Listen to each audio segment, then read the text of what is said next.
Pernah ngerasa nggak sih kalau ngomongin investasi itu kayaknya ribet banget dan cuma buat orang-orang yang udah jago? Tenang, kamu nggak sendirian kok. Hari ini kita bakal bongkar tuntas cara investasi yang emang dirancang buat kita-kita yang masih pemula. Namanya reksadana. Yuk kita lihat bareng-bareng betapa gampangnya. Oke, coba deh bayangin skenario ini. Kamu lagi ngumpul sama teman-teman, terus tiba-tiba obrolannya jadi serius. Ngebahas saham lah, obligasi lah, dan istilah-istilah aneh lainnya. Pernah ngalamin kan? Dan di situ kamu cuma bisa diem, senyum-senyum, sambil manggut-manggut aja. Padahal di dalam hati mikir, ini mereka ngomongin apaan sih sebenarnya? Nah, perasaan kayak gini tuh wajar banget kok. Terus, mungkin di benak kamu muncul pertanyaan ini. Pertanyaan yang jujur banget. Dan kabar baiknya, ada jawaban yang bagus banget buat pertanyaan ini. Jawabannya adalah reksadana. Nah, ini dia solusinya. Sesuatu yang emang sengaja diciptakan biar siapa aja, termasuk kita semua, bisa mulai investasi. Tanpa perlu pusing jadi ahli keuangan dulu. Jadi apa sih reksadana itu sebenarnya? Gampangnya gini, bayangin aja reksadana itu kayak sebuah wadah patungan. Kamu dan banyak investor lain bareng-bareng masukin uang ke wadah itu. Nah, ada seorang profesional yang kita sebut manajer investasi yang tugasnya ngelola uang itu buat dibeliin macam-macam aset, kayak saham atau obligasi, atas nama kalian semua. Simple kan? Dan ini nih bagian yang paling keren. Uang kamu itu nggak dipegang langsung sama si manajer yang lola. Justru, semua aset investasi tadi disimpan dengan super aman di pihak ketiga yang independen, namanya bank kustodian. Artinya apa? Keamanan kamu jadi double. Si manajer fokus milih investasi terbaik, sementara uang kamu aman di tempat lain. Oke, sekarang kita masuk ke bagian yang seru. Milih reksadana itu mirip kayak nyari temen yang sefrekuensi. Ini bukan soal teknis yang jelimet, tapi lebih ke soal ngenalin diri kamu sendiri. Coba deh, lihat 4 profil ini. Terus jujur sama diri sendiri, kamu tuh paling mirip sama siapa? Apa kamu tipe Andi, si pemberani, yang ngejar pertumbuhan tinggi dengan reksadana saham? Atau kayak Budi, yang lebih suka ketenangan dan hasil stabil dari pendapatan tetap? Mungkin kamu Cici banget, yang super hati-hati dan butuh tempat aman buat dana jangka pendek di pasar uang.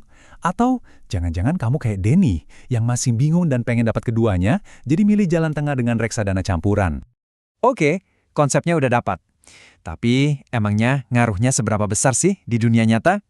Coba yuk kita bandingin langsung. Apa bedanya sekedar nabung di bank sama investasi di reksadana? Kita berandai-andai ya, kamu punya uang 10 juta rupiah. Di satu sisi, uang itu kamu diemin aja di rekening tabungan. Di sisi lain, uang yang sama kamu masukin ke reksadana. Kira-kira, apa yang bakal terjadi 5 tahun dari sekarang?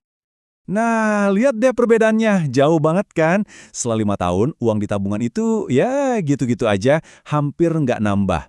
Tapi di reksadana dengan asumsi imbal hasil rata-rata, pertumbuhannya bisa signifikan banget.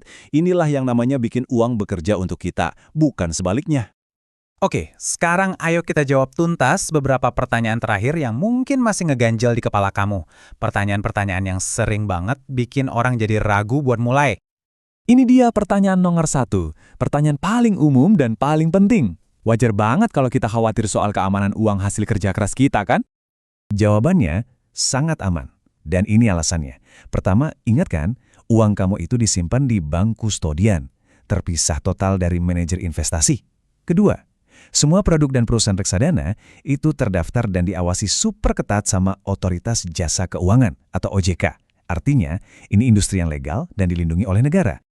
Nah, hambatan besar lainnya nih, banyak yang mikir, investasi kan butuh modal gede, nanti deh kalau udah punya banyak uang. Jawabannya ada di layar. Rp10.000. Iya beneran, 10.000. Kamu bisa mulai perjalanan investasi kamu dengan uang yang lebih murah dari harga segelas kopi kekinian. Jadi mitos soal modal besar itu udah bisa kita buang jauh-jauh ya. Oke, aman, udah. Murah juga udah. Terus pertanyaan paling praktisnya, belinya di mana dan gimana caranya? Caranya gampang banget. Kamu bisa lakuin semuanya langsung dari HP kamu. Lewat apa? Bisa lewat aplikasi-aplikasi investasi resmi atau lewat bank dan perusahaan sekuritas. Prosesnya, ya ampun segampang kamu belanja online. Cerita kaya Raka ini nunjukin inti dari reksadana. Ini bukan lagi soal jadi kaya raya dalam semalam, tapi soal pemberdayaan. Soal kesadaran bahwa kamu, juga punya kekuatan buat membangun masa depan finansialmu sendiri, sekecil apapun kamu memulainya. Jadi, setelah semua penjelasan ini, pertanyaannya tinggal satu, bukan lagi apa atau bagaimana, tapi kapan. Langkah kecil pertama itu udah ada di depan mata kamu. Kapan kamu mau mengambilnya?